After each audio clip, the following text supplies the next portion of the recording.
16 months after birth, my parents were a little concerned with my motor skills and took me to see a doctor, and they diagnosed me with cerebral palsy. And part of my brain that controls my legs had lack of oxygen. They told my parents that I'd never be able to walk. They had mentioned certain schools for us to put her into. The special people picking her up in the morning and taking her to these schools. And we talked it over and we decided, no, we'll put her in the public school system and see where it goes. I mean, she deserves the opportunity.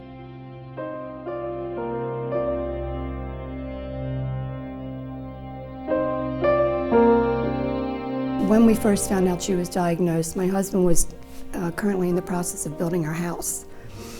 We had a plan for a two-story home, and we talked about, well, we don't know whether she can handle steps. We don't know whether she'll ever walk. Maybe we should change things. They told him that, you should have a ranch house, nothing with steps. She can't walk steps. 13 steps every day to my bedroom. I remember it. I've had probably about 7 surgeries in my lifetime, and I've had to learn how to walk 3 times.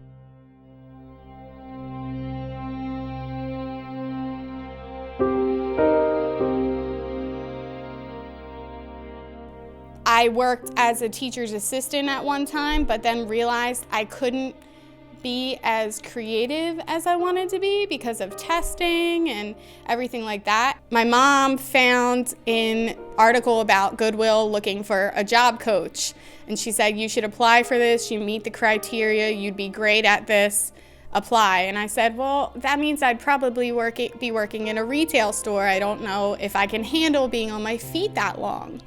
And she said, still apply, let them know. And I said, okay, I'll do it.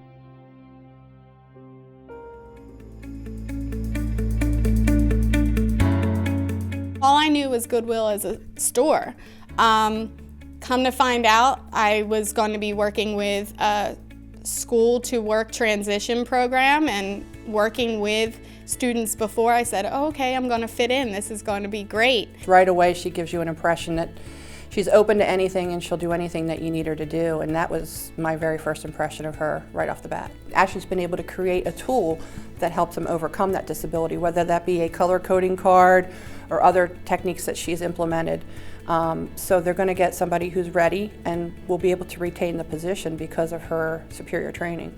She loves the opportunity of encouraging people and letting them know that you can do this.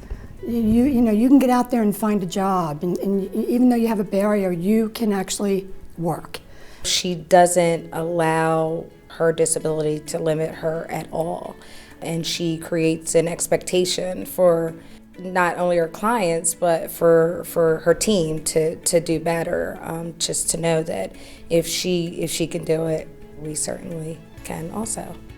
I think it's an inner spirit that she has that's kind of built on all the things she had to endure. She's a lot stronger than we are, that's for darn sure, because she just bounces back. Some people think that, okay, I have an intellectual disability, I can't go to school. There's no way. I didn't do well in school, I can't get a job. And that's not true. Advocacy is key. Whether it's somebody advocating for you or you advocating for yourself. And I think that's why I'm here, is to help people advocate for themselves.